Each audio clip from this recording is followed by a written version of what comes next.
Yo, welcome to another episode of EmpireJeffTV. I am your host, Empire Jeff, coming to you on a Thursday night live from Los Angeles, California, on the night of the day in which the Los Angeles Dodgers, your Los Angeles Dodgers, my Los Angeles Dodgers, our Los Angeles Dodgers, nothing special, just went out there and clinched their 12th NL West division title in the last 13 years, y'all. 12th in the last 13 years. That's absurd to say. That's obnoxious to hear when a team, a Major League Baseball team, wins their 12th division title in the last 13 years. Obviously, this is not a World Series. Obviously, this is not what the Dodgers are playing for this year. Obviously. But in a season where they were riddled by injury, went 75% of their season roughly without a starting rotation, and they still won the division, yeah, I'm going to give it up for them. They deserve it. They deserve to be praised for that, because they could have easily laid down and let the San Diego Padres take this division. And shout out to the Padres. They made them sweat the entire season. The Dodgers got a little 9-game stretch there on them. That didn't last too long. And then the Padres just kept coming after them and kept coming after them and kept coming after them. So props to the Padres for making this an actual division race that went down to the second to the last series of the season. But the Dodgers were never losing this division, y'all. They were never losing this division. I was taking all bets. I was telling everybody they are not losing this division. It's not going to happen. And we're going to get into a bunch of different topics, a bunch of different conversations, a bunch of different ideas of what I think the Dodgers game plan might have been and what will be. And we will discuss that throughout the show. So appreciate you guys for tuning in. If you're just coming in here, make sure to drop a like on the video, subscribe to the channel if you have not done so already. Craig, I see you. Daniel Barry, I see you. Blue Magic, I see you. Appreciate you guys. I will get to your comments shortly. I'm just going to open up the show and we'll have some conversation. So the Dodgers, as I mentioned, with these injuries and this season, it's been a weird season, right? Expectations through the roof. And like I said, the Dodgers don't play for division championships. It's not what they play for. But in baseball, I've often said you celebrate everything. So I defended the Padres for celebrating them making the postseason. Shout out to the Yankees for doing it yesterday. Shout out to the Mariners for winning their division yesterday. And the Mets and Reds are battling it out right now. And the Cubs and Padres are going to face each other, but we don't know if it's going to be at Wrigley or Petco. So that's a fun little storyline. But you celebrate every step of the journey in baseball. And so the Dodgers checked off the first box of the list of the 2025 season a couple days ago when they clinched a postseason berth. And now they've checked off the second box of the 2025 season, which is winning the division. And then there will be the wild card round, the DS, the CS, and the World Series. So there's more boxes to be checked along the way. But in baseball, you celebrate every box that gets checked. And if people don't like that, and ring culture tries to get in the way of that, these people just don't really understand the sport of baseball. Baseball is very, very long. You guys have heard me say that it's essentially like the length of a pregnancy for teams that are good and go to at least the CS. And you celebrate those advancements, man. You celebrate those advancements. So the Dodgers should celebrate. Every team should celebrate. And I celebrated. You know what I mean? Like, I'm proud of my team. I'm proud of my team winning another division. I'm proud of them making the postseason once again. I do not take this for granted. I know how privileged we are. I know how special this is. Look, there are fans who go decades without being able to see their team make the playoffs, celebrate a playoff win, celebrate a deep playoff run, God forbid a World Series win, let alone appearance, right? So it is something you can never take for granted. It's something you always have to appreciate, and it's something that you always have to celebrate. Now, today's game, Yoshinobu Yamamoto was phenomenal. He's been phenomenal. He's been great all season long. And they finally gave our boy run support today, 8 runs. Freddie Freeman typically dominates in Arizona. I was surprised he didn't do too great in games 1 and 2, but he brought the noise tonight with 2 bombs in Arizona. Shohei clapped his 54th. Pages with another home run. Bullpen spotless. And obviously, Arizona kind of punted with their bullpen game. We've seen the Dodgers do this numerous times. And I told you guys several times, the Dodgers are not the only team that does this. Every team in the MLB does this. Today, Arizona did it. So the Dodgers took advantage of that, won the division, and they're off to Seattle, where 3 games are pretty much meaningless from a standing standpoint. But I think we're going to see the Dodgers potentially try some different things, try guys at other positions, put pitchers in maybe some different spots, maybe get a little creative. I think you'll see the starters maybe getting a bat or 2 in each game. One guy get a day off here, the other guy a day off here. And when they do start, maybe at a bat or 2 and then get out of there. But they don't have anything to play for right now other than rhythm, staying in rhythm, staying consistent, staying on target, getting their timing right. Because one of the things that I've talked about in the past about how the Dodgers getting a wild card might not have been the worst thing in the world, because every time they win a 1 or 2 seed and they get that 7 to 10 days off or whatever it may be, it's been brutal to them. And it's not ideal. Don't get it twisted. It's not ideal to have to go into Philly for the DS for a 5-game series, and you're coming off the wild card. But the Dodgers may, for the first time in a while, have the advantage of the rhythm going in against Philly, who will be sitting during the first round. So we'll see how this plays out. There's a lot of this story to still be told. And I think the Dodgers are kind of showing us a little bit of what that's going to look like and what that's going to be like. We obviously saw some of it yesterday with Kershaw coming in, Roki coming in, Robleski closing the game. But I think we saw a little something today too, although it was an 8-0 lead. I think we saw something today that we might continue to see moving forward, and that's the Dodgers finally realizing, or at least finally employing, Tanner Scott in a non-closing or main setup situation. So if he's your 7th inning guy in a game where you feel comfortable putting him out there, or just 7 innings at all, if you're up or down, whatever it may be, maybe it's just him trying to close out the game. Maybe it's him in a closer situation that's got it all messed up. But if you put him in there in the 7th, or even in the 8th or earlier, if you put him in earlier, maybe you'll find some success. I believe he threw 20 pitches today, 15 for strikes. When Tanner Scott is throwing strikes, and he's not just throwing the ball all over the place and trying to get people to swing and miss, I still believe he can be effective. And this was his fourth solid performance in the last 5 games.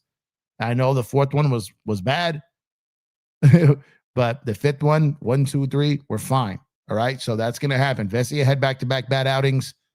Enriquez technically had a bad outing, followed by a bad luck outing. So it's not just Tanner Scott. It's not just Blake Trinan. Like I said, these other guys had been struggling too. Dreyer had a real struggle in the last week or so. They were crushing the baseball. He was like averaging 105 off the bat, the hardest hit baseballs of any Dodger pitcher. He was getting slammed. But he went out there last night, did his thing, and looked phenomenal. So, again, I've told you, bullpens are volatile, always have been, always will be. You don't always know what you're going to get from night to night, let alone season to season. And the Dodgers, I believe, will use Trinan. They will use Scott, but I think they're going to be selective as to when they do. And depends on how they feel about them, right? Now, they've got 3 games that they're not playing for anything in. I think these guys will get some run. I think you will see Roki. I think you will see Trinan. And I think you will see Scott getting work in these games to try to find their way and be ready for the wild card round that kicks off Tuesday at Dodger Stadium. We still don't know who we're playing again, but right now, to me, it's always just about the Dodgers. What are the Dodgers doing to get ready here? The Dodgers versus the world is what it is right now. And the Dodgers, I think, if they play like the Dodgers and the team we know them to be, then I'm confident and comfortable against any single team in the MLB. There's not a single team I fear from the Dodgers perspective. And I've talked about this at length too, even the Phillies. Philly came in here, and I guarantee you, I promise you, they came out of here thinking, oh my God, those starters are a problem. Oh my God, if those guys in game 1 and 2 if their bullpen didn't fall apart, we're in trouble. And then in game 3, everything went right. I guarantee you, Philly is like, this Dodger team is still a problem.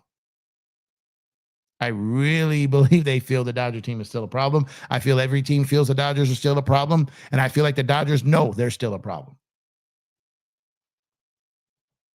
I think in the Dodgers' mind, shout out to Joe Sora. My brother Joe always, made the comp to the 2001 Lakers. And I'm going to continue to remind people of that comparison that he came up with, because I think it's a great one. The year after they just dominated the league, they took a step back in the regular season and then had a better postseason in 2001 than they did in 2020. And even though they had a lesser regular season than 2000. So that's an excellent comp between the Dodgers and the Lakers. The Dodgers of 2024 and 2025 and the Lakers of 2000 and 2001. Totally different sports, totally different eras. I understand all that, but the comp is there nonetheless. And if the Dodgers go in there and bulldoze the wild card round and they go in, I'm going to tell you this right now. If they go in and they take that wild card round fairly easy, they 2-0. They 2-0 it. And they go in there to Philly and they take out Philly in less than 5 games. These are all hypotheticals. These are all ifs. Obviously, you got to respect whatever opponent you're facing in the wild card round. You have to respect the Phillies, and I don't want to get too ahead of myself, or the Dodgers are definitely not getting too ahead of themselves. But what I'm saying here is, this is just if the Dodgers go ballistic in the wild card round, and then if they can, by the grace of the baseball gods, handle Philly in less than 5 games, then you are looking at a problem for baseball. You are looking at a problem for Major League Baseball, because that means the Dodgers are locked in. They're playing their best baseball. And that probably means that the starting pitchers, the bullpen, and the offense all have it going, because to get to that level and get to that place, both short series, one of them on the road against a team that's had your number, then I think that what we're looking at here is a team that could be a whole problem. And that's what we're waiting on. So we'll know a lot more come Tuesday, right? These next 3 games, they're not playing for anything other than just getting some guys some time, getting them some work, and making sure they're ready for Tuesday and beyond. But come Tuesday is when we really start to see what this team is about and what this team is going to do come the postseason. I'm excited. I want to see what this team looks like. I want to see what they're made of when the lights are at their brightest, when the stage is at its biggest. I want to see what this team does their first chance to defend their 2024 World Series title. I want to see what this team looks like. I want to see how they perform. I want to see how the starters go. I want to see how the bullpen goes. I want to see how the offense looks. I want to see Dave Roberts and his staff strategy. I'm very curious to see how this all plays out, because I believe, and I've said this numerous times, I truly, wholeheartedly, and honestly believe that the Dodgers have been holding back a little bit and just been buying time. I believe this. I believe this. Maybe I'm foolish. Maybe I'm stupid. Time will tell. But I believe that they have just been buying time to get there healthy, to cross this finish line healthy. And they said, we're not going in to the 2025 postseason with our starting rotation like we went into the 2024 postseason. And I think that was a main and top priority for the Dodgers, to go in with healthy arms. And they got 3 games left before they got to go in there for that. And then you start talking about, okay, who's pitching game 1 of the wild card round? Who's going to be in there, right? Who do you go with? Like, what 2 starters aren't going to be in the wild card round? Is it Glasnow? Is it Kershaw? Who's not making the wild card round? But with Kershaw potentially playing a big role in the bullpen, he might be in that wild card round. But maybe someone like Glasnow, if he pitches in the Seattle series just to get some work in, then maybe they don't even have him on the roster for the wild card round. So we'll know more in the coming days. So Shohei Ohtani is about to go down a path here where this is his second postseason. He's won a World Series. He's about to win another MVP. And we may be in the situation where we need to depend on him more this year. Sounds crazy, but depend on him more in this postseason than we did last postseason, because he's going to be pitching, he's going to be hitting. And last year, you know, all he had to focus on was hitting. And I saw something in the Arizona game on what night was that? Tuesday night. It was Tuesday night. And Ohtani pitched Tuesday, but yeah, Tuesday night. Okay. So when Ohtani pitched on Tuesday night and he went up there to bat in the top of the 6th, I remember saying, it looks like he's holding back. He didn't look like he wanted to even swing at that at bat. I thought his pitching, I thought he was done that game. And then he came back out. Actually, this is the top of the it was the top of the 6th. He came out and he went and he pitched into the 6th inning. But that at bat, before he was going out on the mound, he kind of just chilled in the batter's box, was trying to earn a walk, didn't really have any interest in swinging the bat, and he got the walk. So that tells me that he was toning it down a little bit as a hitter in a game where he really had it going as a pitcher. So I'm very interested to see how he does with his balance and what he locks in on come postseason. He wants to get out there and dominate on the mound and hit bombs when he's at the plate. But I saw that on Tuesday night and I spotted it right away. And I told Joe, like, something's weird. He had no interest in batting right there. And he's asking, like, do you think he's hurt? I'm like, I don't think so. It just looks like he was just took that bat off. And then we know why after the fact, because he went out there for the bottom of the 6th to pitch to the Diamondbacks. But I found that very interesting. Very, very interesting. So how does he balance that if he's going back into the 6th inning of a playoff game? And if that's his approach to he's locked in on pitching and he's just zoned in there, I don't know. Maybe I'm overthinking it. Maybe I'm overlooking it, but it was something different in that at bat. So we'll see how it goes. And we'll really see, if what I think the Dodgers train of thought or philosophy is true. And all of a sudden these starters it's like, like in the NBA where they shorten the rotation come playoff time, where they play 12 guys during the regular season and only about 8 in the playoffs. I think there's a situation where you can see the Dodgers, who had been holding back their starters, have starters go a little bit deeper, and then they shorten their bullpen rotation, keep it a little tighter, especially in high leverage situations. And then you kind of see the Dodgers strategy come out there and you're like, okay, maybe that's what Dave and them were thinking. I think that could potentially be the case, but we'll have to wait and see. Excuse me. So that's why I said we cannot judge Dave Roberts, his staff, and the Dodgers on this season yet, because it's not concluded. They won their division. So they won their division with a team that was hurt all year. So with that being said, now it's time to judge what they do in the postseason as they get these guys back. When they get these guys back. And, it's amazing. Like we had talked about, like, starters going longer, shortening the bullpen, piggyback games.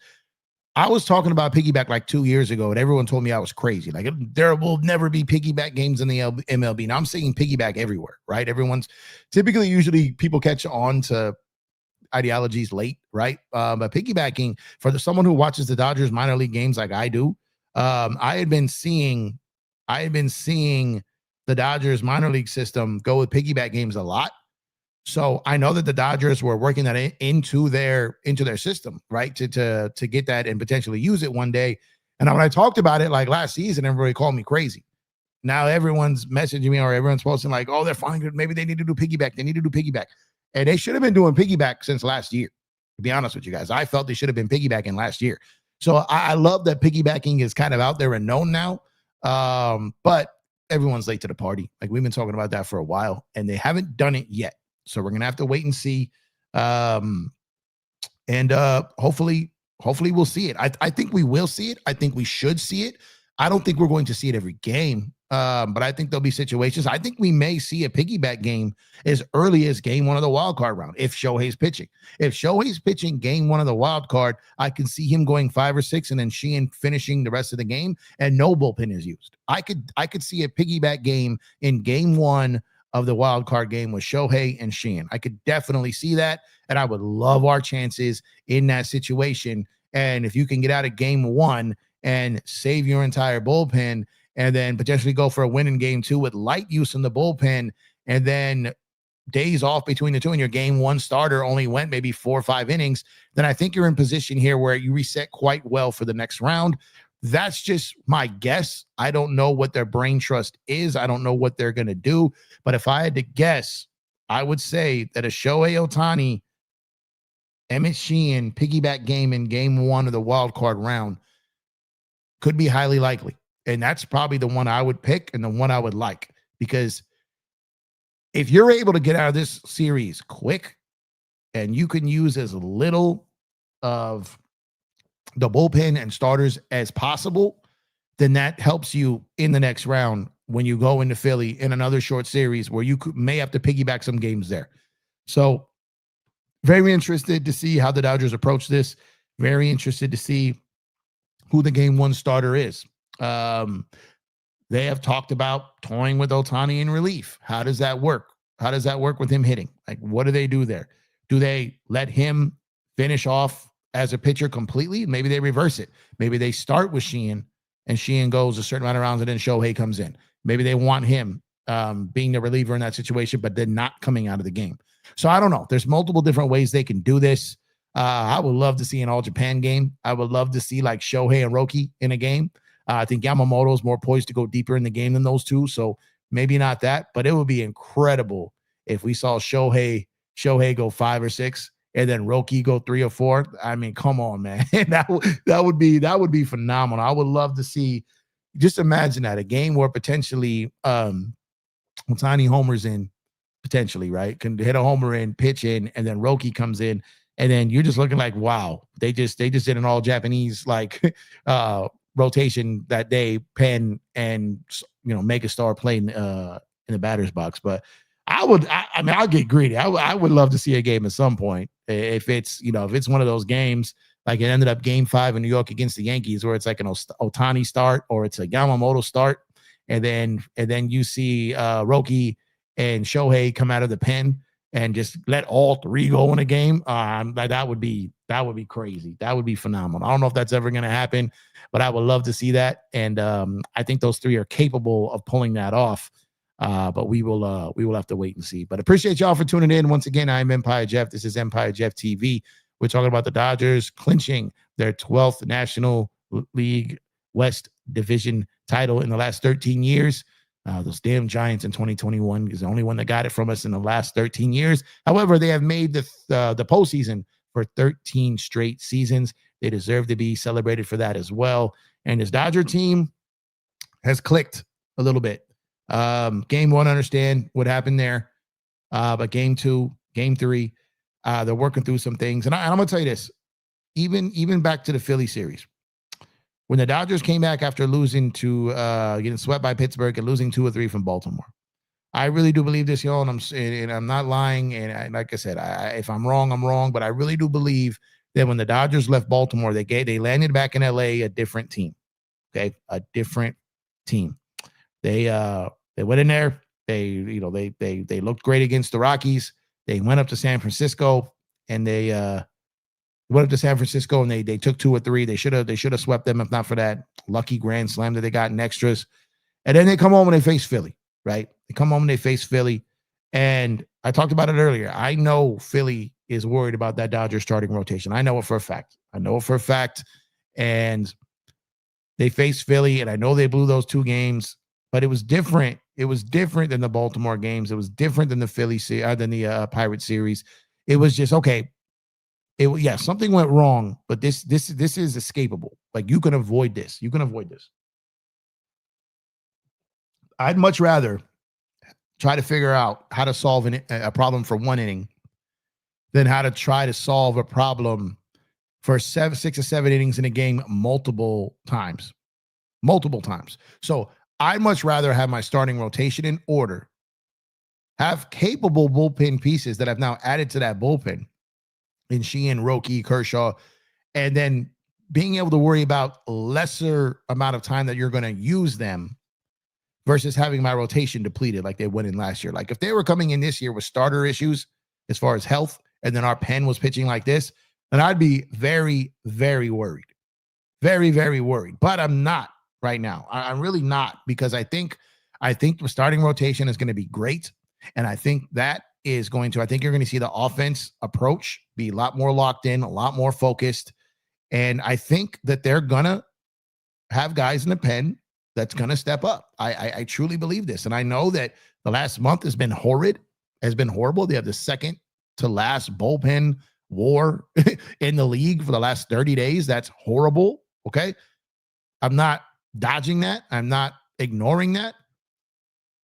I'm basing my gut feeling here on the Dodgers have just been riding this out and buying time.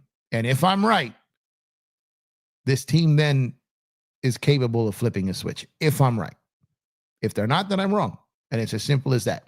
And when it comes to champions, there is that extra level. There is that extra push. There is that extra little thing. There is that extraness there that they could take it to the next level. And a team that has never won before sometimes goes backwards in those moments, where a champion who's been through it before pushes through. And the Dodgers have pretty much been playing playoff baseball all season, because every team has been coming from them. Every team has been playing them like it's their World Series. Every team has wanted what they have. The Dodgers have been playing against these odds and playing against this type of pressure all season long. So going into the playoffs, where some of these other teams are going to get hit with that for the first time, the Dodgers have been dealing with that all season long. And I think that could bode well from them. It could. Getting in there healthy, the offense has been looking very, very good. The Philly series, only 1 game against the Giants in LA, and only 1 game against the Giants in San Francisco. They didn't look good offensively. The offense scored a minimum of 4 runs in every game of this Arizona series. Starting pitching was phenomenal in every game of the Arizona series. Starting pitching was phenomenal in every game against the Giants, every game against the Phillies. I'm telling you, these last 10 to 12 games have not been as bad as people think. There's losses in there, no doubt. There's losses in there. But this is what the Dodgers doing some stuff, tinkering and trying things and giving guys one last shot in games that they did not have to have. Once they lost game 1 to the Phillies. Once they lost that game 1 of the 3-game series against Philly, it was pretty much done. They weren't going to catch them. They weren't going to get caught by the Padres. So they were tinkering. And I feel like a lot of people were getting upset not understanding that, which I understand. Losing is frustrating. The way they were losing is frustrating. Blowing 4-0 leads, frustrating. Totally get it. I'm with you. I was frustrated too watching these games, like, what is going on here? I totally understand it. Having said that, I will repeat what I continue to say, and that is the Dodgers do not manage to win every game in the regular season. They do not worry about having the best record in baseball. They do not worry about the regular season as much as they're worrying about October. They know and feel that this team and this roster is built for October. So as far as the Dodgers are concerned, just get there. They got there. And they won their division in a year that you could say was a disappointment. They still won the division. They still won the division. And when you go back and you look at all those injuries and you look at all the things they dealt with, it's crazy to say that a team that people were saying should win 110 games, who now are at 90 wins, it's hard to say that they overachieved because that's crazy. I wouldn't say that. But I will say that considering with all those injuries, this team getting a minimum of 90 wins is still pretty good. It's still pretty good. I would have loved this team to get between 100 and 105 because the roster kind of called for that. The money they spent called for it, but that money wasn't on the field all year. That money was not on the field all year. That money was not in play. So while they spent all that money, a lot of the season, that money was on the sideline. That money was not in play. So when everyone says, oh, you spent this, oh, you spent it, yeah, they spent it. But those guys were not on the field a lot of the season. Glasnow missed a long time. Snell missed 4 months. Roki, which wasn't money, but that was a big get. That was one of the biggest international pursuits of a player that we've ever seen. The Dodgers got him. And that still can pay off massively. Because again, the Dodgers were not overly worried about the regular season. They wanted Roki right, and they were getting him right. And if you guys remember, I talked about this during the offseason, talked about it a couple times since. Roki Sasaki, when he was meeting with teams in the offseason, he gave them a homework assignment. You guys remember what that homework assignment was? To break down and explain how I lost my velocity and how I can get it back. Not only did the Dodgers present probably the best explanation and explanation of why he lost it and method to get it back, but they actually did it. They did it. He's back up to 101. And he's probably been able to do that for a while, but not with location. So the Dodgers figured out, let's get you back down to the minors. Let's get you slowed down. Let's get you focused. Let's work on your timing. Let's work on your mechanics. Let's work on your location. Let's get you locked in. Let's get you hitting your spots and hitting your targets at 94, 95. Then let's turn that up a little bit. Let's go 95, 96. Okay, you're hitting 96 and a half, 96 points, whatever. Let it rip. He starts throwing 101. And you don't jump 4 or 5 miles per hour overnight. He's had that. They've just been holding him back, keeping him patient, keeping him reserved, getting him through the season, making sure his arm is right, getting that location right. Now turn on the gas, baby. Now turn on the gas and throw heat. Throw heat. And that's what we saw last night. That's what we saw in his final couple of relief appearances in the minors. And if, capital I, capital F, if the Dodgers have fixed Roki, fixing him as in repairing his velocity drop and location struggles early in the season, this is a whole different type of bullet the Dodgers have at their disposal here now. And if you got him throwing like he did last night, you're going to have a lot of batters in these MLB playoffs looking foolish. They're going to be looking foolish. Now, it's only one inning of work against a non-playoff team. So we'll see how that looks. You know, in Seattle, we'll see how that looks when he gets in there in the playoffs. But very encouraging when you think about his minor league appearances in the bullpen and his first Major League Baseball in the majors in the Big Show appearance in the bullpen. Very encouraging. Clayton Kershaw's first relief appearance since 2019. Very encouraging. And this was a high-pressure game in which the team had just walked you off, swept you the series before. So Roki and Kershaw and Dreyer and Treinen And those guys getting that done yesterday was huge. And those guys coming in and just dominating today from a pitching perspective and offensive perspective, this is the Dodgers kind of saying, you know, knocking on the door, we're back, baby. We're back. Now they knocked. They got to keep playing like that. I got a fly flying around over here, man. What's going on? But yeah, so it's the Dodgers might have the pieces to solve the problems that everyone is worrying about, and they may have had them the whole time. This may have been their plan the whole time. Obviously, they're not sitting up here, we're going to plan to win exactly 90 games, and then we're going to turn it on. That's not what happened. I think they reached a point in the season where they're like, okay, this guy's out, this guy's out, this guy's out, this guy's going to burn out, this guy isn't performing up to expectations, this guy this guy that. And I think they pivoted, and I think they locked in on a strategy which consisted on get to the playoffs healthy. Let's get our guys back. Let's get Roki ready. Let's use a whole year of development on the kid and not just throw him out there to get slaughtered. Let's develop the kid.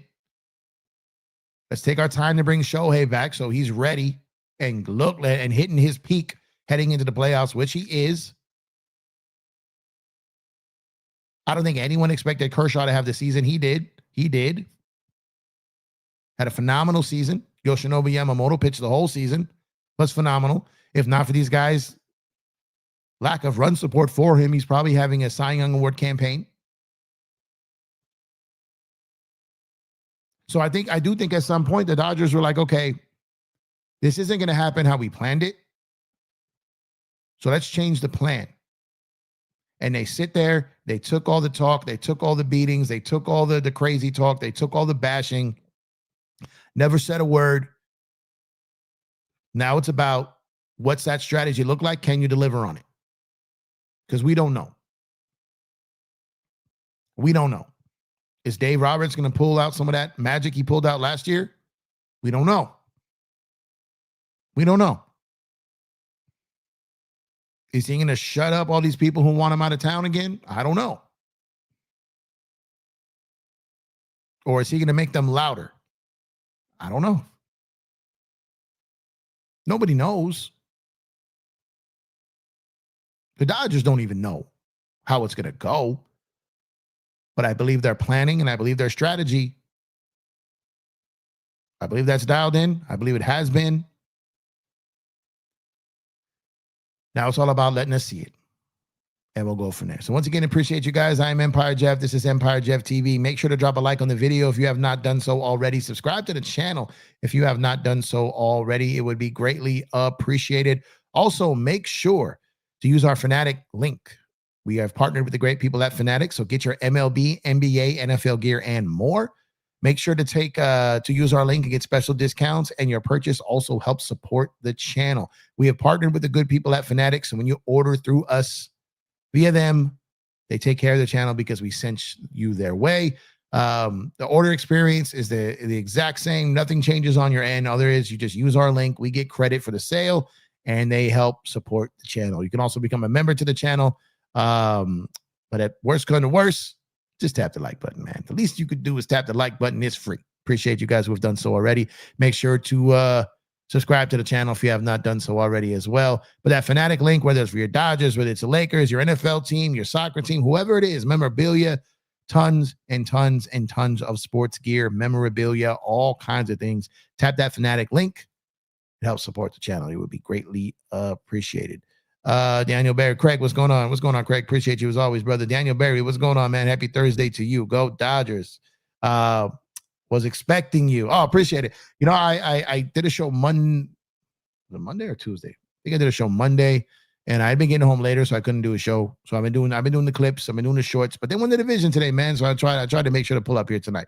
So I appreciate you for expecting me and appreciate you for showing up. And absolutely, we did it. Should Robert still be fired? Nah, man. Robert should not be fired, man. Robert, blaming one man for a baseball team's struggles is wild. Everyone has their opinions. I understand that. I troll, I talk trash. I'm just messing around most of the time. But I think that people blame Dave for stuff that's not Dave's fault and that is out of his control. And I think people blame Dave for things that is Dave's fault. So I think Dave does deserve to be blamed for things, but he should not be blamed for everything. That's always been my stance. So no, Dave should not be fired. He's coming off a World Series win. He just won another division. I definitely think he's going to win the wild card round. It gets a little murky as we get into the DS series, right? But outside of that, I think Dave has, all things considered, and I know there's going to be pushback on people who see it the other way, and that's fine. All things considered, I think Dave has done a phenomenal job with what he had to work with. He didn't sign these players. He has to use them, right? And they didn't make any moves at the deadline because they spent a lot of money during the offseason. So he kind of had to continue to run with what they had, even though at times it wasn't working because there really wasn't anything else coming. And you couldn't burn out the entire pen because a couple of guys weren't performing. And then you have nobody. And then you can't risk guys getting hurt because you're over leveraging them, because they had to do that in the beginning of the season with no starting rotation. And look what these things lead to, right? So I think Dave, all things considered, getting a team to 90 wins with all the injuries they had, still winning a division, I don't think this was one of his better jobs, because I think that 2023 season, when they really were in a punt year and had no business competing for a World Series, obviously they went out in round one, but they had a very good season. So I think in 2023 is one of his best seasons. 2024 was a great season. The postseason in 2024 kind of stamped him. And yes, regular civilians and citizens that say that Dave is not a Hall of Famer, well, Major League Baseball is going to vote him in as one. The people who play the game, the people who cover the game, the people who live and breathe the game are going to vote him in. He's going to be a Hall of Famer on the first try. Dave is going to be a Hall of Famer. He is deserving of being a Hall of Famer, no matter what views from the couch think. He's a Hall of Famer on the results alone. You don't get to sit up here and say he only won because of the players, and then say, and when he loses, not blame the players. You don't get to do that. You don't get to do that, because that's moving the goalpost, and we don't do that around here. Is he perfect? No, he's not. No one is, but he's a Hall of Famer, and there's really no debate over it, because he's going to be. And a fan's opinion on it doesn't matter, because they have no say in it. They have no say in it. The people who have the say in it know the game better than we do, and they're going to vote him in. First try. Greg says, one of Yamamoto's best pitching performances. Yeah, he was nasty, man. He was nasty. He's been solid all year. Guys just didn't give him any run support. Hadn't get him run support all year. Today they did. A couple of times they did. But I'm telling you, he would have so many wins if the bat showed up to him. But it doesn't matter. It doesn't matter. His ERA was 2.49, when 2.50, whatever it was. He had a phenomenal year. Wins don't matter now as much as they used to. You're not judged by it. You're judged by your WAR. You're judged by your ERA. You're judged by your strikeouts. You're judged by all these different metrics now, where wins, overall and total wins, don't carry as much weight as they used to do as some of those other metrics. But yeah, phenomenal. Blue Magic, what's up? Hope you're doing well, man. Thank you for tuning in. Craig says, Freddie 2 homers. He saves his best for important games. Yeah, and like I said, Freddie typically goes bonkers in Arizona. He's typically great out there. First 2 games, he wasn't very loud. Today he was. Which Dodger do you expect to really step it up in this stretch? Well, there's a couple of guys I want to keep my eye on outside of the big 3 of Shohei, Mookie, Freddie. And I think a couple of guys you could look to here. And I don't know which one, because I think we're going to get impactful plays for all of them. And I think that any of these guys have a chance to help us win a game. But I'm going to say something kind of obvious, and then I'm going to say something maybe a little surprising. All right. And it may be a little crazy, but hear me out here. Okay. Shohei, Mookie, Freddie, I'm leaving out of it because we expect them to be great. Baseball is hard, but we expect them to be great. Then I'm going to go into tiers here. Okay, not tears as in crying, but tears as in levels. Okay, let's go to the next tier. That's tier 1. Shohei, Mookie, Freddie is tier 1. Tier 2 to me will be Teoscar Hernandez, Will Smith, Max Muncy. That's my second tier. Now, as far as who will step up from those 3, any of those guys can. None of them will be really a surprise. To me, it's more about which one of those are going to struggle, because that's what I'm interested in seeing. So tier 1, tier 2, I'm going to stay away from. I'm going to talk about tier 3. Tier 3 to me is Edman, Pages, and Rojas. Keektober, obviously. Rort Vet, who's had multiple big moments since he's come up. But those guys there, can rushing do something and whenever he gets a chance. But call me crazy. Call me crazy. I'm saying it again. Call me crazy because I'm going to get called crazy for this. One thing about veterans, especially when it comes to playoffs and guys that have been there before and guys that have been in this league a long time, even ones that struggle and somehow find a way to make things happen in a postseason, whether it's one at bat, whether it's one game. But I still feel, that Michael Conforto can have a huge playoff moment. I really feel he can. Will he? How much opportunity will he get? I don't know. But to me, tier 3 is where it's at. Tier 3 of Pages, Miggy, Edman. Edman is like tier 2.5. He's between 2 and 3. You could put him in 2, but those guys, I think it's going to come down to that. Because if those guys are getting on base and giving Shohei a chance to drive people in, giving Mookie and Freddie chances to drive people in, that changes everything. So Edman, Pages, Miggy, Kike, rushing, Wartret, or Conforto. If just 2 of those guys find a way to make something happen, then I think the Dodgers are going to go on a heck of a run. Now, again, Edman I have treading towards tier 2, but I'm trying to break it down. And Pages had such a great year this year that I think him being an X factor is probably the one that jumps off the page. And I think he can be. And he's going to be potentially an X factor both offensively and defensively, depending on where he's playing in certain games. But I could see, when I go up and down those names I mentioned, I could see Edman winning us a playoff game. I could see Pages winning us a playoff game. I could see Kike winning us a playoff game. I could see Miggy Rowe having a huge moment and winning us a playoff game. I could see all of that. And call me crazy again, but the way that Conforto has swung the bat the last month, I could see him pitch hitting, even though he's had a horrible pinch hitting year. The way he's seeing the ball right now, his at-bats are pretty good. I could see him doing something.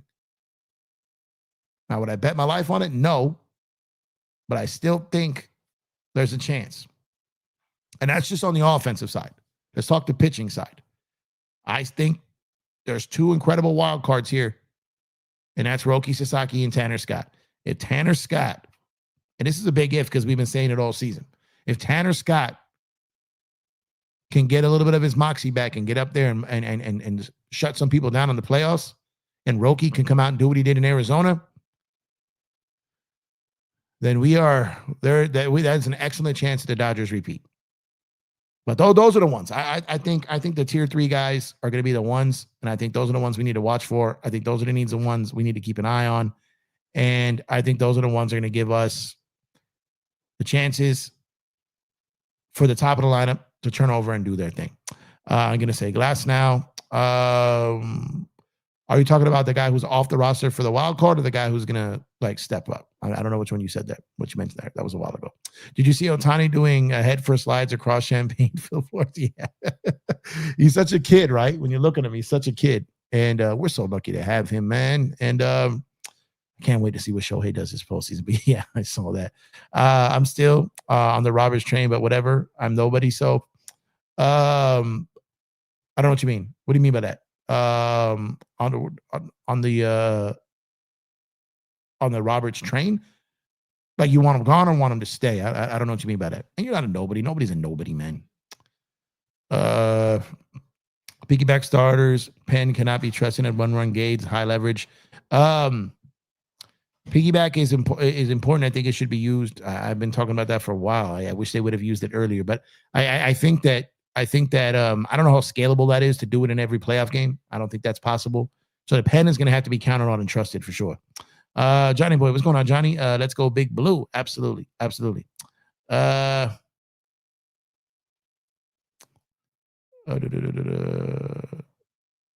With Hurt, I don't know. I know that they believe in him. I know they like him, but the fact that we haven't seen him, I don't know. I think starters on Saturday and Sunday should play 3 innings to stay sharp. Yeah, I agree. Couple turns through. Dr. B says, I agree. Blue Magic said, what about having Ohtani focus on hitting in the postseason? He's been too good of a pitcher, Blue Magic. That's a tough task to tell him he can't pitch when he's going into this as one of our best ones. What's going on, Drip Show? Appreciate you, Drip Show. Thank you for tuning in as always. Philly is beatable if our piggyback strategy holds. I think Philly is absolutely beatable. I think they absolutely are. I like our chances too. Craig says, I think Ohtani had a world Guinness record for hitting a ball into the ocean in San Francisco and a home run in an Arizona pool. Yeah, I'm telling you, man, he is so damn special. We are emotionally invested. Oh, for sure. Very much so. Very much so. What's going on? What's going on? Don't care. Appreciate you. Let's go Dodgers. Absolutely. Young Yi, what's going on, Young? One game at a time and focus. That should be the approach in the postseason. Yeah, I agree for sure. Should we tank the last 3 games to keep the cheating Astros out the playoffs? I don't think you ever want to go in anyone intentionally lose games. You don't want to practice any bad habits, right? That can carry over into the playoffs. But the Dodgers having something to do with them missing the playoffs would be kind of poetic. What's going on, Aaron? Again, Paez this year's X factor. I think we're aligned there. I think he could be a tremendous X factor and a wild card for us offensively and defensively. How many Cy Young votes do you think Yamamoto will get? I don't know, because while I said that wins don't count as much as they have in the past, I still think his lack of wins because of lack of run support and some bullpen issues, I think it still will hurt him. I think if he ended up with like 10, 12 wins, it was lighter than like some of the 17, 18, 19 game winners, I think he would have been okay. But because he got 0 run support, to me, that just shows actually how much of a better year he had, that even with guys not hitting, he still went out there and shoved and dominated. To me, I think that shows a better season, but I don't know how the voters are going to lean. Kiki has uncanny ability to get important hits when the Dodgers get close to October. He does. Dan Inspiration says, since we on crazy takes, call me crazy, but I believe Tanner Scott can have an ERA under 3 in the playoffs because Dodgers ain't going to use him enough for him to blow it. You know what? The Dodgers believe in their guys more than any team in baseball. And the Dodgers very well might throw him out there in a high leverage spot. They might still do it. And not just for maybe this season, but because they got him for 3 more years.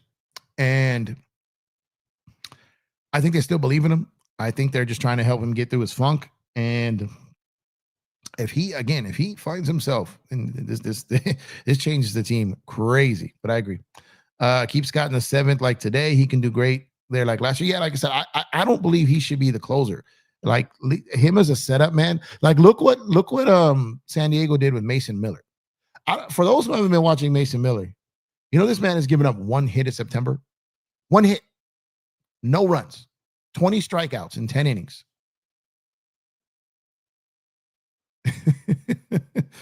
I mean, phenomenal. And he's not a closer. He's not the closer. They're bringing him in the 7th or 8th. Whenever that top of the lineup comes in, whenever the heart of the lineup or the top of the lineup, whichever they view more threatening, whenever that portion comes up prior to the end of the game, Mason Miller faces them. He shuts them down the final full time. And if they come around in the 9th, then maybe it's like 8-9-1 or something like that. But if it's 1-2-3 or 2-3-4, Mason Miller in 7 or 8 is facing them. So while that's not a closer, they have him shutting down and holding the heart of the lineup prior to the 9th. So Mason Miller has had 1 hit in September, man. Disgusting. That's crazy. Ohtani will pitch in the postseason for the first time. Yes, he will. Would you buy I don't wear goggles, I don't wear a shirt, I hardly want to wear pants? Oh, man, nah. Like, yeah, some of these dudes doing celebrations, right? I would get that shirt for Lucky. Lucky don't wear goggles, that's for sure. He would throw a fit, and he would wear the shirt. Is it me, or is the stream lagging? Is my stream lagging? Is it? Everything looks good on my end, guys. Let me know. I don't got any issues on my screen. I got nothing popping up. So let me know if anyone else is having any type of issue. Because everything looks good on my end. Usually my dashboard starts popping up with something if there's like something related or an issue with the internet. And that's not popping up right now. So let me know. I don't know if that's just don't care or if it's overall. Craig says Brewers don't look that good lately. Yeah, they haven't had anything to play for. They had lost 5 in a row until they beat the Padres yesterday. So could it be some boredom? Could it be some them not playing their best because they've already clinched? I don't know. I don't know. That's what I said. That's why I said like it's dangerous to get complacent at the end of the season when you have nothing to play for. That's why I said I didn't mind the Dodgers going closer to the wire with something to play for because I think that helps. And I might be the only one saying this, but I think that maybe potentially playing in the wild card round and keeping this train going could be beneficial for the Dodgers. Playing with fire still, I understand that. Don't get me wrong, but I think it could. Let's see. Does Roki make the bullpen roster? Yes, for sure, 100%. What's your wild card rotation? So I talked about it earlier. I think I would go Ohtani and Sheehan game 1 and just have those 2 pitch, and that's it. Have Ohtani, barring that they don't get rocked. I'd have Ohtani go 5 or 6, and then have Sheehan pitch the rest of the way. That's what I would do in game 1. And then in game 2, you'd probably throw someone that would have to wait until they pitched at Dodger Stadium. So maybe in the division round. So maybe because of Snell did pitch great yesterday, but his splits between home and away, he's been much better at home. So maybe you go Ohtani Sheehan in game 1. Maybe you go Blake Snell in game 2. And then maybe you hold back, someone else for game 3, which game 3 would be your game 7 in a wild card series, right? So hopefully you don't have to go to a game 3. But if you did, then that third person is very, very important. And I think you have to have someone on the roster in case you need them, whether that's a Yamamoto, whether that's a Glasnow, whether that's whatever it is, man. I think you may have to think about that, right? So whoever that third person is, you have to have them ready. It's got to be someone good because game 1 and game 2 are important. But if you get to that game 3, that's essentially game 5, in the DS, or game 7 after that. So you got to get that game if you get to that game. I'm a legit Miss Kershaw. Oh, me too. I keep saying that. I do. It's running good now, probably on my end. Okay, yeah. Everything looked good over here. Everything looked fine over here. I hope to still see Kershaw in the dugout as a pitching coach or advisor. I think he's gonna spend a lot of time with his family, man. I think he's gonna be with his family. I think he's just giving his whole life to baseball. I don't know how much he'll be around it after that. We got Doug Davis, the Yankee guy, said Yankees winning the World Series in ring 28. We'll see, man. I don't know. They like the Dodgers, like the Mets, like those guys went through a lot of struggles at a certain point in the season. Got it going though, and I still I know that Kyle Rowley has been phenomenal, but I still think Aaron Judge, what he's done has been phenomenal. I still would vote for him as MVP, considering all the games he's missed and the numbers he's still putting up. I mean, my God, Aaron Judge is phenomenal. And who'd have thought that Juan Soto leaving the Yankees and going to the Mets and the Yankees didn't, struggle as much as the Mets did, even though they both struggled. That's still heavily, heavily impressive, man. So the Yankees, look, I hope they go far in the playoffs. I like the Yankees, but we'll see. I feel like the AL, I think the AL is wide open. I really think it is. So we'll have to wait and see how that goes. Said, imagine having less than 10 rings. Yeah, not everyone can have 27, man. Not everyone can have that. Save Yama for game 3. If winning 2, then he can pitch game 1. Yeah, that's what I'm saying. Yeah, I'm with you. Cat Rally is definitely doing roids. I mean, they test them. They can say that about a lot of guys, have a breakout year or do something, right? But if he is, he is. If he isn't, he isn't. I don't know. But they test these guys, they test for that. So, nothing's come out, saying that he's that he's failed anything. So, I'm just going to applaud the season he's having as such, because like I said, I have no idea if he's using it or not, but probably not.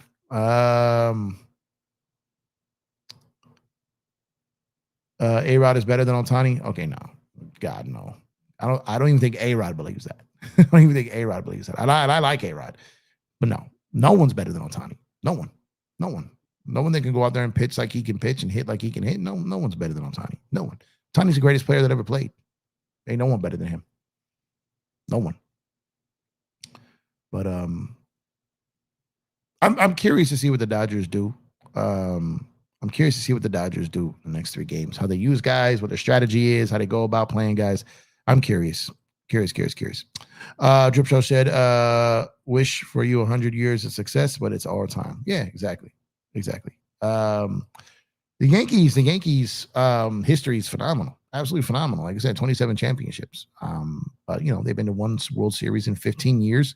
I think their team is not as good as last year, and I don't think last year's team was that good. Hence a 4-1 World Series loss, right? In the World Series. But you can't dispute the 27. You absolutely can't. But I don't see them winning one. I'm not sure they even get one in Judge's era. I'm not sure they get one because I just don't see it happening. First time going to a wild card best of 3 since 2020. Yep. Yeah, man. And we saw what happened then. Let's see. Only lists Yankees player better than Ohtani. Try name a young non-Yankee such as Stan. Yeah. I mean, I like Aaron Judge too, and I like the Yankees, but the Yankees are not, your grandpa's Yankees. They're not. The boss is gone. Steinbrenner's gone. That team will never be the Yankees of yesteryear. There's other teams with plenty of money now. The Yankees aren't the richest game in town anymore. They can't outspend everybody anymore. The playing field has been leveled, and the Yankees can no longer bully people with their checkbooks, and that's why they haven't won a World Series in 15 years. And now you got the son running the team versus the father, and the father, that was his money. He made it. The son's trying to manage the money, trying to keep some for him and his kids. So it's a different approach. It's like the Buss family with the Lakers. The kids inherit the team and the money, but they don't inherit the grind and what made them special. They don't inherit that. They just don't. And but you got a team like the Dodgers who can go out there and get the guys they want. Players want to play in LA. Ohtani chose LA. He was a free agent. He wasn't traded there. He wasn't drafted there. He chose them. And he chose the right team. And he's going to win multiple World Series championships playing in the city he wants to be in for the team that he wants to play for. Let's see. Ohtani to baseball is even bigger than Tiger Woods to golf, bro. That's huge. GOAT Ohtani is. Yeah, he's insane, man. He's insane. Ohtani is like nothing I've ever seen, man. I've never seen anything like Ohtani, man. In any sport. Like, to me, like I've seen, like I remember the when Shaq came into his own. I remember seeing like, man, there's just nothing this dominant that I've ever seen.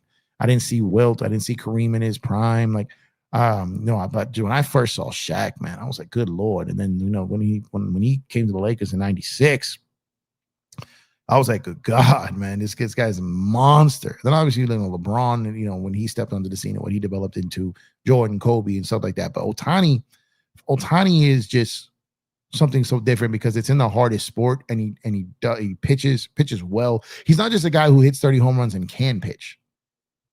He is a Cy Young candidate pitcher and an MVP hitter.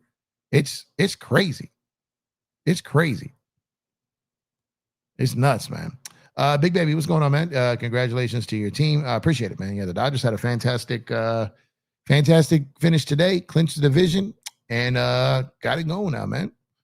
Aaron says Yanks still need to get the division, don't they? They do. They haven't won it yet. They clinched the playoff berth. Congrats to them. But they have not won the division. I would love, if I had my choice, my pecking order, I would love to face the Yankees again. I would absolutely love to face the Astros. Love to face the Astros. A distant third would probably be the Detroit Tigers because of AJ Hinch and be able to knock his ass out. But my two choices would be the Yankees or the Astros in the World Series. I don't know if either one of those teams have what it takes to make it there at this point, but I wouldn't mind that for sure. You said Ohtani has so many scandals unlike A-Rod or Jeter. These aren't scandals though. Like, it's not him doing anything. He hasn't been proven guilty of anything. And like I said, you said, wait a minute. Oh. Did you just say no scandals like A-Rod? I'm convinced you're like 14, bro. I'm convinced you're like 14 and 15, and I don't argue with children. That's crazy. I'm going to dress like Ohtani for Halloween. That's crazy. What's going on, Joseph? Yeah, exactly. That's what I'm saying. Like, this dude's clearly 14 and 15 years old, Joe. The Bolt Zone, just subscribe. This Big Baby. This is my new Charger channel for the season. All right, what's up? That's cool, man. Make sure to subscribe to the Bolt Zone. If you're a Charger fan, go support Big Baby. Jeter didn't have scandals because he was too busy banging all the Hollywood.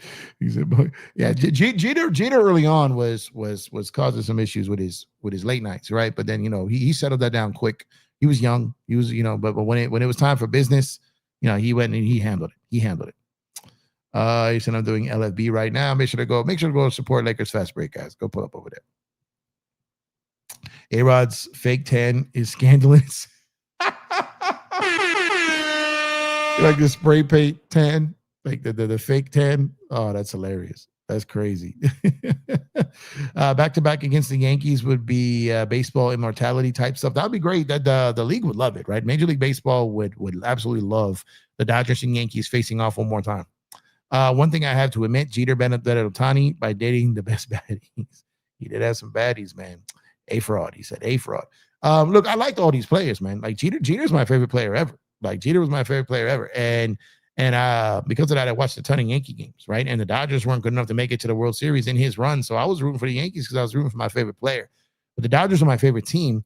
And the fact that I finally, in my lifetime, got to see the Dodgers and Yankees play in a World Series and the Dodgers won, that just made it for me. You know what I mean? I was just like, man, I've been waiting my whole life to see that. My whole life to see that. And I finally got to see it, so Dodgers Yankees World Series with a Dodger win in Yankee Stadium, and to follow that up with another Dodger Yankee World Series would be phenomenal. I just don't know if the Dodgers, we don't know if the Dodgers are going to get there, and I don't know if the Yankees have what it takes to get there. Bernie is my guy from that dynasty. Oh, I loved Bernie, man. I loved Bernie. Derek Jeter had the best career of any athlete in my lifetime. Yeah, Derek Jeter, man. I remember watching him at 96. And I remember I was just like, man, he was my favorite player for a long time. Pretty much his whole career, he's my favorite player. Pretty much my favorite player. 12th division title and 13 seasons. That's right, Rumar. That's right. That's not easy to do, yo. I think the Atlanta Braves, I think they had the record right for 14 straight playoff appearances. So the Dodgers get to tie that next year when they make the playoffs, and they will. And then get to break that when they make the playoffs again after that, when they get to 15. So the Dodgers are going to break those records. And it's great, again, great to make the playoffs, great to win a division. Great if you win a wild card round, a DS is great. But the Dodgers are playing for World Series. They're playing for World Series championships right now. That's what this team is built for. Anything less than that will be a disappointment, even with all the injuries this year, even with everything that has happened. There was nothing escaping the disappointment if they don't win a World Series. And I'm not even the type of guy that says every season is that you don't win a championship is a failure. That's not true to me. Sometimes things got to get built. Sometimes things take time. If you're competing every year, then you're doing your job. Winning, obviously, a good amount of those, or winning a World Series. If you competed for 5 straight years and you won 2 World Series or 2 NBA championships, 2 or 3, whatever, in a 5-year span, that's a dynasty. That's a dynasty. So if there's a year where you don't win it, out of 5, 1 or 2 years, you're still incredible. So I'm not that guy that says if you lose any year, you failed. I'm not that, because sports, you're going to fail more than you win. You're going to fail more than you win. And that's just the fact. And you're going to be wrong way more than you're right with baseball, both playing it, both covering it, both judging it. You're going to be more wrong than you're ever going to be right. And you're going to lose way more than you win. And that's the nature of the sport. That's the nature of the business. But I don't think the Dodgers have any way of escaping the fact that this is a failure if they lose this year, for sure. How many rings do you think Ohtani will have when he retires? I'm guessing 5. I don't know who the Dodgers get for the 2.0 of his career. When Freddie ages out and some of these pitchers are gone, we'll see. Jeter's leadoff homer in the 2000 World Series when they needed a spark at leadoff still gives me chills. Yeah. He was. That's my guy, man. That's my guy. Jeter was your favorite player until Mookie came along. Mookie's my guy. Mookie's my guy. Mookie bar none is my guy. And it was tough because he was a Red Sox. And I being a guy who's a Dodger fan and being a guy who also watched the Yankees a lot because Jeter was my favorite player. To have Mookie being one of my favorite players of all time, it was difficult for me, but I love Jeter. I love Jeter. You know what it was like? It it was a time where that 90s 2000 era of Dodger baseball, the post Piazza trade, and all that. Like, I watched every Dodger game. I watched, but they just weren't really playing for anything, right? They weren't playing for anything. And Jeter at the time, I remember watching, like, Jeter's timeline is very similar. It was similar to Kobe's, right? So I was watching Jeter, and I remember when he won his first, and I just became a real fan of. I'm a real fan of guys that impact winning, where you could struggle offensively, but you make a huge defensive play. When he dove into the stands and made that play, Mookie Betts reminds me of that. I feel like someone like Mookie Betts impacts winning just on his presence. Like, that's what I look at Mookie Betts as being kind of Derek Jeter-ish, where he impacts winning just by being on your team. So that's why the Mookies, the Jeters, the Ohtanis, like those guys, I love those guys that impact winning just by being there. Just by being there. And those guys I always kind of navigate to, as far as wanting to watch and wanting to watch their greatness and watch their careers, because those guys don't come around very often. You're more likely to see way more 40, 50 home run guys than you are to see a guy like a Jeter, a guy like a Mookie Betts. You're not going to see those guys who impact just by being there as much. You'll see them, but just not as much. And Derek Jeter's that guy, and Mookie Betts has become that guy. And Mookie's always been my guy. That's why I've always stuck up for Mookie, even in his lowest points, because he's had some rough stretches, man. He's my guy, but he's had some horrible stretches, man. Like, I'm like, Mookie, man, you're killing me. Horrible stretches, and he's frustrated me, but that's still my guy. Like, that's still my guy. Lakers Dodgers for life. What's up, my guy? What's up, Jeff? So you were a Derek Jeter stan? I love DJ, man. I really did. I wouldn't call myself a stan. But like, he always impressed me. I loved watching him play baseball. Like I said, I love the way he impacted winning. And he was the captain of the Yankees, man. Who doesn't, like, what baseball player doesn't grow up wanting to be, at least at some point, the captain of the Yankees? Sure, they got their home teams. They probably want to play for them, but the captain of the Yankees and all those championships, just crazy. Phenomenal. 13 straight seasons of making the playoffs, tied for the second most with the Yankees of 95 to 07, and within one of the 14 from the Braves, very likely would surpass to become the most playoff appearances. Yep, I just spoke on that a couple minutes ago, and I agree. How did you feel when Mookie was traded to the Dodgers? Oh, man. Me and Joe talked about this, like, on a show. So I knew that deal was happening before it happened. And then when it got hung up, I knew why too. And I was like, a couple of months prior to that, I had started to hear that Mookie was going to be a Dodger, and that the Dodgers and Red Sox were going to link up again on another major trade in a Red Sox salary dump move that was going to net them Mookie Betts, very similar to what netted them Adrian Gonzalez. And when I heard that,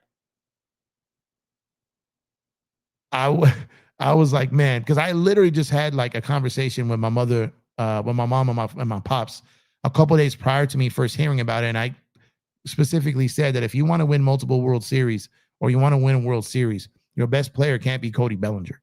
It has to be a guy like Mookie Betts. And then literally right after that, I started getting intel that the Dodgers were going all in on Mookie, and there was a framework of a deal, and it was just going to be about the Dodgers taking on some salary, which was David Price, and Mookie would not sign an extension with Boston. And it wasn't because he didn't want to be in Boston. He's talked about that, but he was waiting it out. And the numbers they were talking about early, he's like, I don't want to be a distraction. I'll just talk about it later. And Boston wanted to dump David Price's salary. And when I heard that, man, and I was like, look, on a scale of 1 to 10, man, how, because this person doesn't miss. And it's not like they're out there guessing. Like, they had intel on this. And this person doesn't miss. I would say that, like, when they give me intel, when they start, talking to me about a certain situation, granted, this is not me getting information. They're just talking to me about their information. So I want to be clear about that. That wasn't me getting the intel. That was someone getting the intel, me being privileged enough to have conversations with someone that had it. But when he told me that, I was like, this is going to happen. Because like I said, this guy doesn't miss.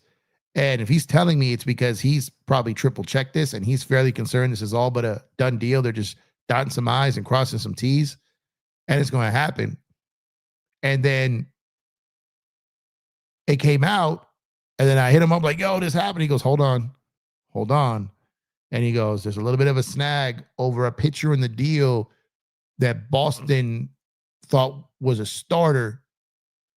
And it's going to kind of, the deal's on, but they've got to reframe it. And I think the Angels are out. And I was like, or whatever team the other team was. I can't remember. Was it the Angels? The top of my head, whatever team he said, there was another team involved that ended up not being in the final trade. And then I was like, well, what do you mean? I didn't know it was Gratterall that he was talking about. He just said there was a pitcher that Boston had sights on a starter of becoming or being a starter, and it wasn't going to happen. And because of that, they didn't want that player. So another team play, it got moved. I gotta go back and look at my text. But it ended up being that it was Brusdar Gratterall, and the Dodgers like, well, we'll take him. Like, no problem. And that's how Brusdar ended up in the deal. But I had known about that deal prior to it. That was pretty much worked on for a while. The Dodgers have been sitting back and waiting on the chance to get Mookie for a while prior to that trade. They were just waiting to become available. It's why they didn't go out and then sign, go after a lot of those other guys, like the Bryce Harpers and stuff like that, to long-term deals, is because they had targeted guys that they wanted to sign long-term. They had targeted guys that they're like, these are the guys we'll pay long-term. Mookie Betts was one of them. Bryce Harper was not a guy the Dodgers wanted to give a 12, 13-year deal to. Mookie Betts was. And they got him. And when I found out they got him, man, I was that was just so excited for me, man. So excited for me. Let's see. Chavez Ravine being so empty during those immediate post Piazza years was sad. Yeah. Like I said, it was a dark era. They really weren't playing for nothing, man. Like I said, I went to games, I watched the games, and it was just a hopeless team. McCourt years, very, very tough. Very, very tough, which is why I say I celebrate everything that the Dodgers accomplished, because I remember those years. You know what I mean? I can't recall much of 88. I can't recall it. Like, I didn't live that through to where I was like, I watched the whole World Series. I did to a point, right? But I can't remember it all. And they didn't go back to a World Series until 2017. And obviously, I remember every moment of that craziness in 2018, 2020, 2024. So I went the majority of my life without the Dodgers even getting to a World Series. So I'm celebrating every accomplishment that they do right now. I think the Dodgers have the best, higher character, likable, classy guys. Freddie, Kershaw, Mookie, Ohtani, Yoshi, Will Smith, Blake Trinan. Yeah, that they definitely look for that. This is definitely the guys. They want to pay their guys a certain type of guy. But I still think that they need like a Puig on this team, an irritant. I still think they need a guy who's good enough, but could annoy enough. Every team needs one of those guys. Muncy is the closest thing we probably have to it, because he's a little gritty. He's a little surly. Probably the closest thing we have to it.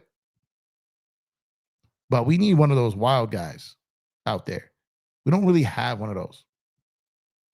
Verdugo is still pissed about being traded somewhere. He is. For sure he is. He should be. He should be pissed. He should be pissed. He should be. Like, think about it. Like, if he was still on this team, like he started hating like immediately after getting traded. Michael Jordan had a better career than Jeter. I don't know, man. Michael Jordan is labeled the greatest in his sport by a lot of people, right? Jeter, I don't think Jeter's labeled that, but I don't know, man. Both those careers are pretty strong. How did you feel with the Ohtani on the plane in Toronto? I didn't. For those who were kind of watching me during that time, I was pushing back against it. Everything that I had heard was untrue. And I during when that was happening, I was like, this is not right. Something's not lining up. And the same thing happened when they said that Yamamoto was meeting with Ohtani and going to the Rams game, and I shut that down right away because it wasn't true. And that came out a couple hours later said it wasn't. So a lot of that stuff, we know now the hindsight. This is why reacting to anything in the moment is crazy, because people are only as good as their information. And how that went down, I'm not going to really break down my entire strategy, how I break down reporting. But the way that went down, I never trusted that. I never felt I never took that as trusted information. Never did. Never did. Mason, I'm talking about the entire career, not just playing. No, he's not talking about that. Yankees cannot get Ohtani. Dodger fans are not bandwagoners. You don't sell $4 million tickets and lead the league in attendance every single year and be bandwagoners, because they did that when they didn't win World Series. So you're talking out of your ass again. What's ironic is that the guy that was traded from Mookie was the last guy to strike out last year's World Series, Alex Verdugo. Yep. Yeah, the McCourt years were horrible. Horrible. I'm old. My first World Series I saw was 81 Fernando Mania. No, I mean, I just can't, like, I was into sports. I kind of really started in like 90, 91. So anything prior to that, like really getting locked in on sports, anything prior to that, I was just a kid all over the place, always outside, running around, little knucklehead getting into trouble. But I wasn't inside in front of the TV a lot. But when sports did grab me and get me, it got me for life, and it got me now. Low-key, I miss Gavin Lux, especially that meme that Doug shows. The bro, yeah, yeah. Gavin Lux, remember when they drew his body on the outfield wall when he ran into it, leading the league in attendance for 15 years. Yeah, that's exactly, that's craziness.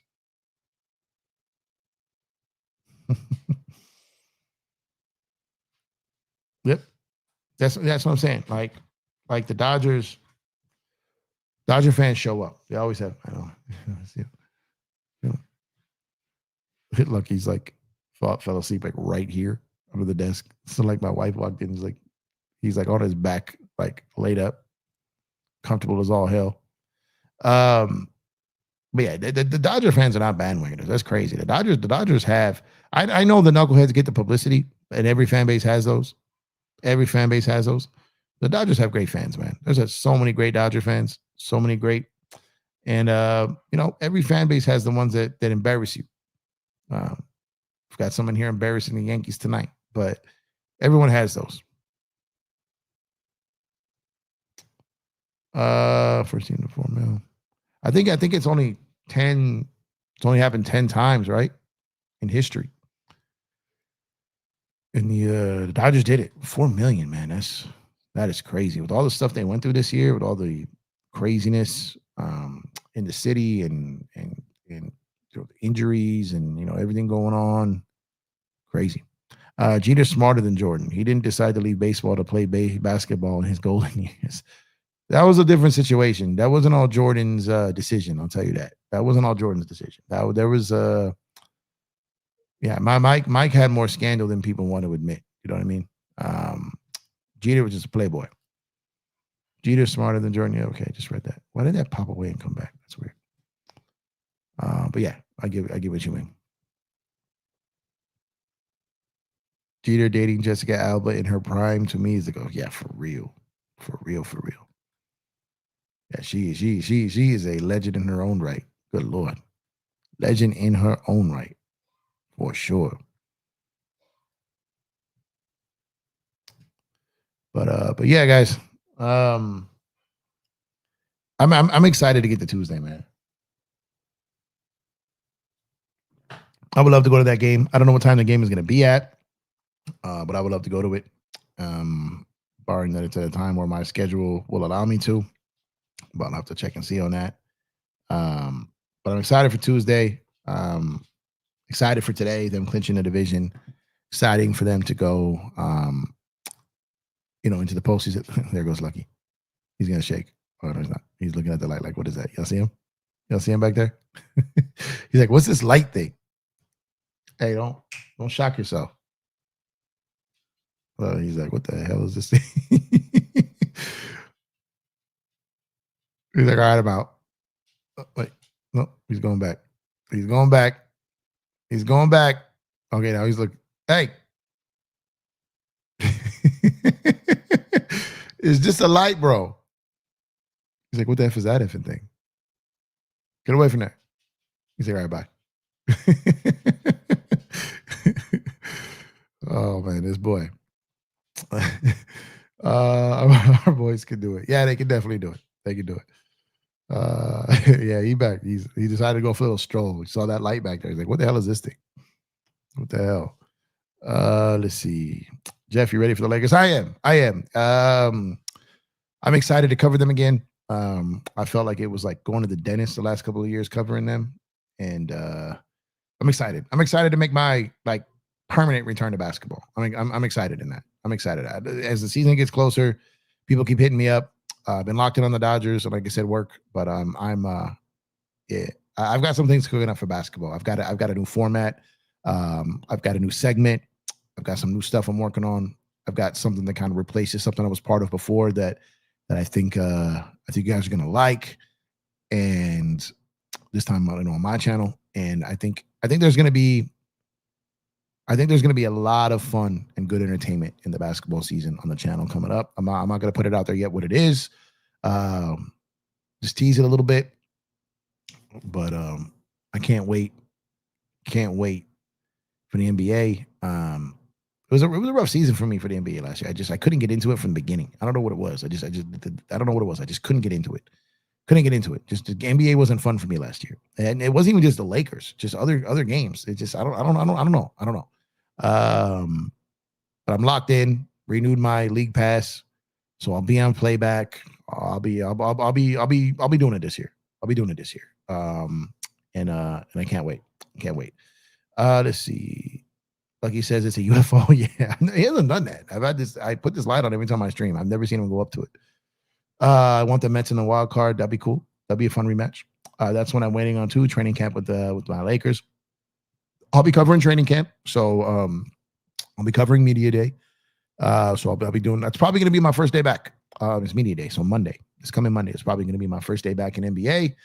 And I've got to brush up a little bit, man. I've got to get back.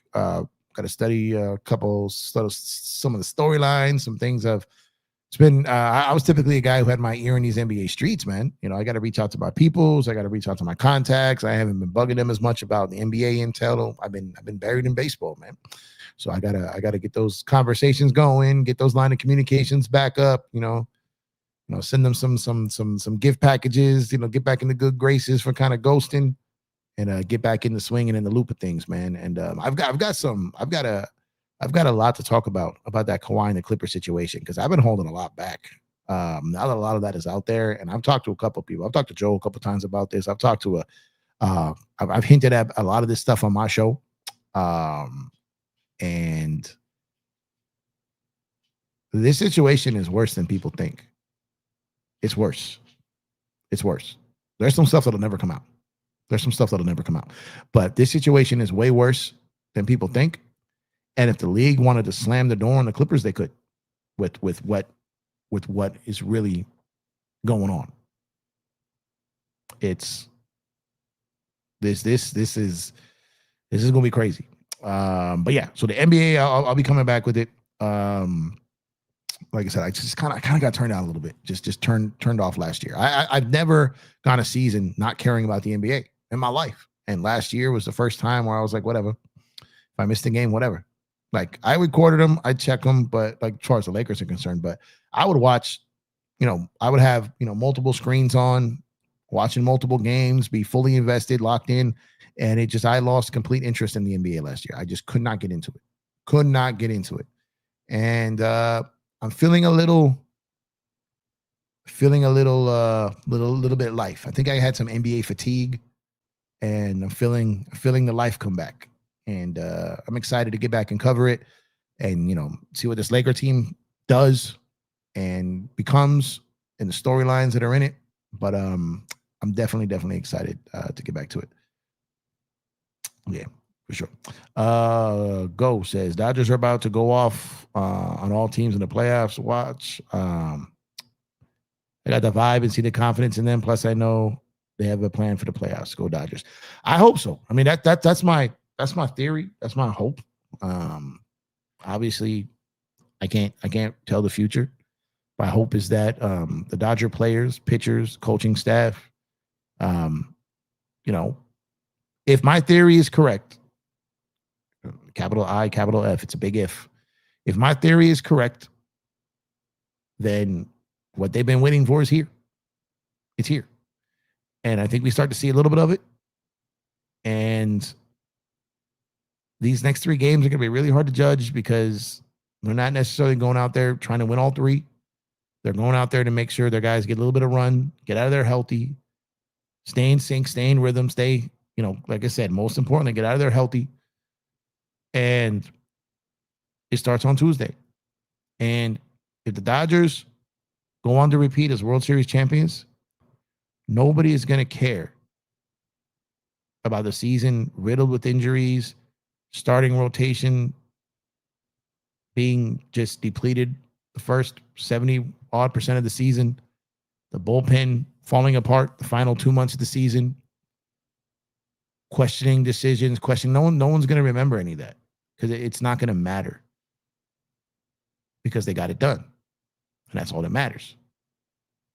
But if my theory is incorrect and they go out there and they can't get it done, especially early, then there's going to be a lot of heat on a lot of people, and deservingly so. Because the break I'm giving them for the regular season, the benefit of the doubt I'm giving them for the regular season is due to the injuries. They got their guys now. And even with the guys, I don't care if they got to play every round on the road. They're still, if their guys are healthy, this Dodger team should be better than everybody. Should be better than everybody. So if they're healthy, now there's layers to this though.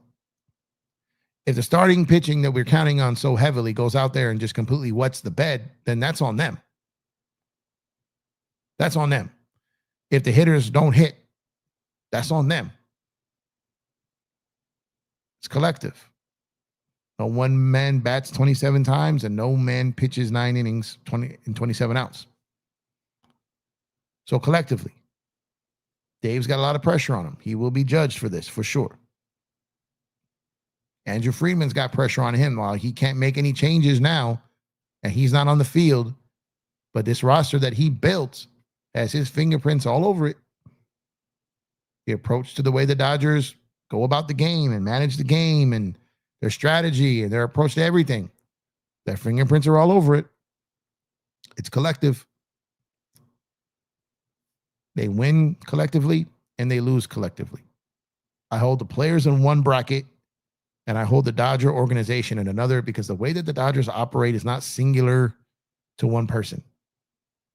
Not the way they manage, not the way they draft, not the way they sign and trade players, not the way that they option players and bring people back up from the minor leagues. Nothing is singular. Nothing is one person's decision. So they win and lose together.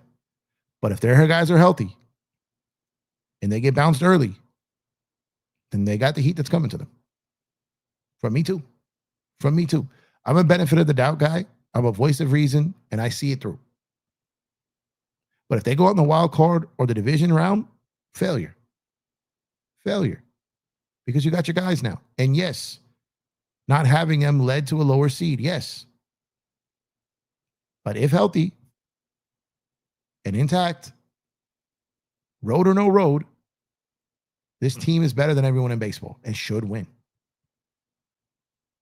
They should win. I don't agree with everything the Dodgers do. I don't agree with everything Dave does. I don't agree with everything. I do, have my doubts, concerns, and pushback. I'm just not extreme with it because I'm a little bit more patient and see things through, right? And I have fun poking at those who are just a little extreme. I have fun with it. It's too easy. But outside of that, The pressure's on. Pressure's absolutely on. They got to deliver. They got to deliver. And I love Dave. I love what the organization has done. I love what they've given us. I love what they've brought to this city. But if I had my choice to lose with them or win without them, I'm winning without them 10 times out of 10. If it's lose but keep Dave or win and lose Dave, bye Dave. So I'm not extreme in my support of him. But at the same time, I think there's a world where you win with him again and again and again. So we'll see how it goes. But like I said, the pressure's on them. The pressure's on the pitchers. The pressure's on the hitters. Pressure's on the team. And the pressure is on Freeman because he built this team. Pressure is on Dave because he's the face in the booth down there. He's the face in the dugout. Pressure, there's enough pressure to go wrong everywhere. And being a World Series champion and a team that has been here before, they should be able to handle the pressure. They should.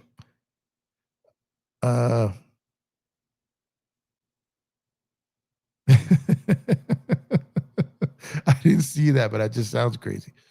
When is Guggenheim taking over and cleaning house with the Lakers? I don't think they're going to clean house, and it gets voted on in October. So the vote will pass. They're already operating as if it's theirs. So the money they've spent, the things that they've done, JJ getting the extension. There's no way JJ gets that extension if the new group wasn't on board with it. He's a very analytical guy. So I could see Walter and his group being very attached to that. But from everything we've heard, it's Jeannie still running everything for a minimum of 5 more years. And as long as Jeannie's there, I think Rob will be there. But that's another video for another day. And that's a whole different toxic conversation. But we'll wait and see. But that gets voted on in October. It will pass, and then we go from there. Were you surprised by Palinka extension? Palinka or JJ? Because JJ got extension. And surprised a little bit. If you talk about JJ, which I think you are, a little bit because it was done after year 1. So the only reason I think that happens is 1, the Lakers like him. 2, the new group likes him. But 3, this must be very key to Luka. Luka must really, really want JJ around. And his extension, maybe that's going to tie into Luka's next extension. I don't know. But what I do know is that extension does not get done unless Walter and his group and Luka are 100% on board with it. So shocked me that it was after year 1, but it doesn't shock me when you know how Walter and them run their organizations. They stay with managers a long time, like they stayed with Dave. The Lakers will probably stick with JJ for a while. And I think they want to give him enough of a run in a post-LeBron era to see what he can do. So I'm a little shocked that it was only after year 1, but I'm not shocked that I think he was going to get one probably after year 2 anyways. I'm looking forward to seeing Kershaw, Roki, Sheehan possibly in the bullpen. That will give much needed depth. My top 4 starters are Shohei, Yamamoto, Glasnow, and Snell. Yeah, that's pretty much how it's going to go. Now it should go. And I like our chances with those guys. Absolutely. Absolutely like our chances with those guys. And now they just got to go and get the job done. The pressure is on, like I said. It's on them to perform. Let's see what they do. All right, guys, I'm going to go ahead and shut it down for the night. I appreciate you. Once again, I'm Empire Jeff. This is EmpireJeffTV. Dodgers clinched the National League West tonight after clinching a playoff berth a couple of days ago. And they've locked in the number 3 seed, waiting to see who they face on Tuesday. So good win for them today. They played the Seattle Mariners this weekend, getting ready for that wild card round, and we'll see how that goes. So appreciate you guys tuning in. Drop a like on the video if you have not done so already. Please subscribe to the channel if you have not done so already. And we'll catch you guys soon. Talking Dodger baseball, talking Laker basketball. It's going to be a fun fall with all the sports in play. So you guys enjoy the rest of your night, and I'll catch you guys tomorrow. And as always, let's go Dodgers. I'm out of here, guys. Peace.